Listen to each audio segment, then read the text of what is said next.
For 3 years as her executive secretary, Ryan Cole had never once asked to leave early. He was the picture of consistency, managing the chaos of Clare Whitman's multi-million-dollar company from a desk adorned only with a leather notebook and a "World's Okayest Dad" mug. Clare, a CEO known for her icy composure, relied on him completely. He anticipated her needs before she voiced them, handling everything with a genuine, quiet competence. Clare prided herself on discipline, viewing emotions as distractions that led to mistakes. However, the strict professional boundaries she maintained had recently begun to blur.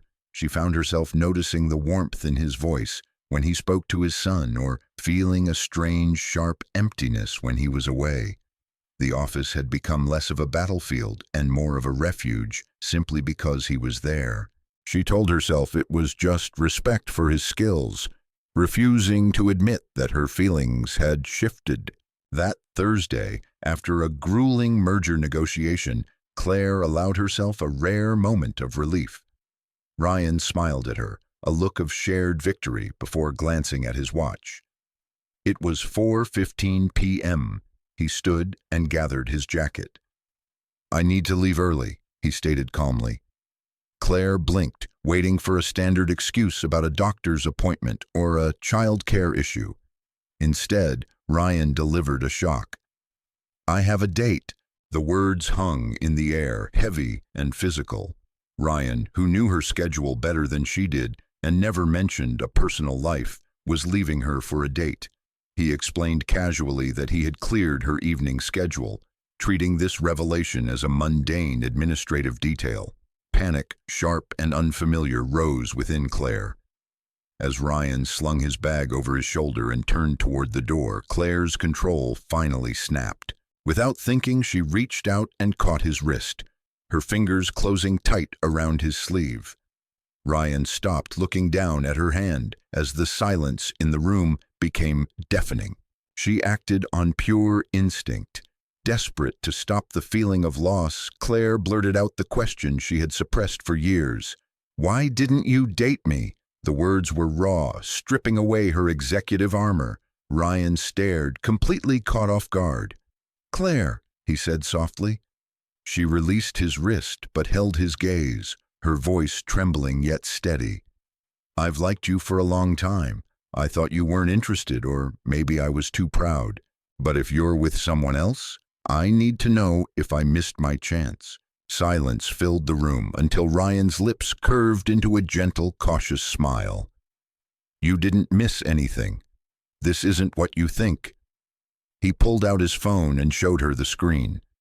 A text from Ethan displayed a photo of a grinning boy holding a hand-drawn menu. "My date is with my son," Ryan explained quietly. "It's his birthday dinner. He's been planning it for 2 weeks. Relief and embarrassment crashed into Clare simultaneously. "I didn't know," she admitted weakly. "You never asked," Ryan replied simply. There was no malice in his tone, just truth. Clare realized she had spent 3 years relying on him while knowing nothing of his personal life. Then Ryan surprised her. "Do you want to come with me? He's 7, loves dinosaurs, and keeps asking if I have anyone special. I think he'd like to meet you." It was insane. She had just confessed her feelings and was now being invited to a child's birthday dinner. But Clare couldn't let this moment slip away. "Okay," she agreed. The elevator ride down was heavy with unspoken thoughts. Clare felt a mix of dread and absurdity, glancing at Ryan, who remained maddeningly composed. He led her to a practical, well-used sedan in the garage. As Clare slid into the passenger seat, surrounded by the faint scent of coffee and the sight of a stuffed dinosaur in the back, the reality hit her. She was finally stepping into the life he had lived quietly alongside her for 3 years, a world she was only just beginning to see. The contrast between Ryan's modest, well-used sedan and Clare's pristine vehicle made her chest tighten. As they drove, the silence felt heavy until Clare broke it. "I'm sorry," she said, desperate to fix the awkwardness. for assuming things I had no right to, for making this weird. Ryan remained steady, his eyes on the road. You didn't make anything weird, Claire. You were honest. Honestly, I thought you just saw me as a replaceable employee. Claire shook her head immediately, her voice soft but firm. You're not replaceable. Ryan smiled, driving them into a warm neighborhood and parking outside a cozy Italian restaurant called Morello's. Before they exited the car, his demeanor turned serious. Ethan is the most important person in my life, he said, his eyes guarding his son's well-being. I don't bring people into his world unless they understand that. I don't want him attached to someone who won't stick around. Claire nodded slowly, accepting the full weight of his warning. I understand, she promised. Inside, the restaurant was alive with the scent of garlic and the sound of families. Ryan's face lit up completely when he spotted the boy in a corner booth.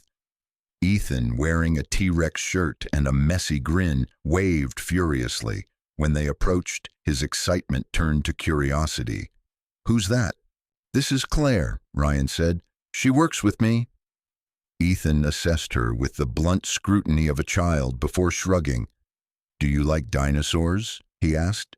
Claire glanced at Ryan's suppressed smile. I think they're pretty cool. Ethan grinned. Good. Did you know a T-Rex could bite with 12,800 pounds of force? That's like getting squished by 3 cars. Claire was genuinely impressed. I didn't know that. As they slid into the booth, Ethan launched into a rapid-fire explanation of herbivores versus carnivores.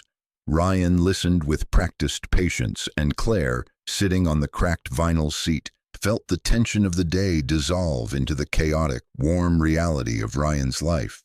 Claire watched the interaction, her perception of Ryan shifting fundamentally. He was no longer just the man who managed her schedule. He was a father, effortless and warm. When the food arrived, Ethan turned his gaze to Claire. So, are you my dad's boss? He asked. Do you make him work really late? Guilt pricked her. Sometimes, she admitted, but I rely on him a lot. Ethan nodded solemnly. He's the best. He helps me with homework and makes really good pancakes. Then, leaning in conspiratorially, he dropped a bomb. Dad, did you find me a mom? The air left the table. Claire studied her napkin intently while Ryan's cheeks colored. Ethan, Ryan said gently, that's not how it works. This is a date with you, remember? Ethan's awkwardness vanished instantly. Oh, yeah, can I get the trick candles? As the dinner progressed, the tension dissipated. Ethan chattered about video games, and Claire found herself genuinely invested. She watched Ryan cut his son's meatballs and laugh freely, a version of him she had been blind to for 3 years. It was messy, imperfect, and beautiful. For the first time, Claire realized she didn't just want to observe this life. She wanted to see if she fit into it. When the cake arrived, the trick candle relit 5 times, sending Ethan into a fit of giggles until Ryan pinched the wick out. Make a wish, Ryan said. Watching the boy squeeze his eyes shut, Claire felt her professional armor crack. She had built a career on strategy, but here there was no agenda, only chocolate cake and hope. As they prepared to leave, Ryan wiped a smudge of frosting from Ethan's face. Ethan slid off the booth but stopped to look at Claire, his expression suddenly serious. Are you going to come over again? The question hung in the air. Claire looked at Ryan, who offered only a patient, open expression. I don't know, she answered honestly. Would you want me to? Ethan thought for a moment, then nodded. Yeah, you're nice. You didn't get mad about the dinosaurs. Ethan's approval tugged at Claire's lips. I liked the dinosaurs, she replied honestly. The drive back to the office was quiet. Ethan fell asleep in the back, clutching his stuffed toy, while a companionable silence settled between the adults. When they parked in the garage, Ryan turned the engine off. Thank you for coming, he whispered. Claire felt the weight of 3 years pressing on her. "I'm sorry," she said, her voice wavering. "Not for earlier, but for treating you like furniture, for never asking about your life. You deserved better. Claire, you're a CEO. I never expected you to be my friend. I understood the boundaries," Ryan replied gently. Then, slowly, he reached over and took her hand. "But I'm glad you let me in tonight." His grip was warm and steady, loosening the tightness in Claire's chest.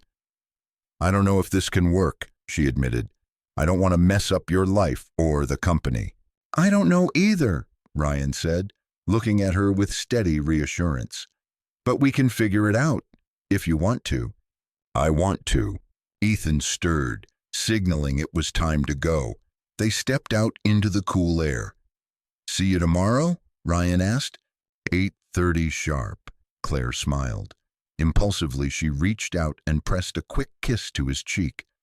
Ryan looked at her, stunned and hopeful. "Drive safe," she whispered.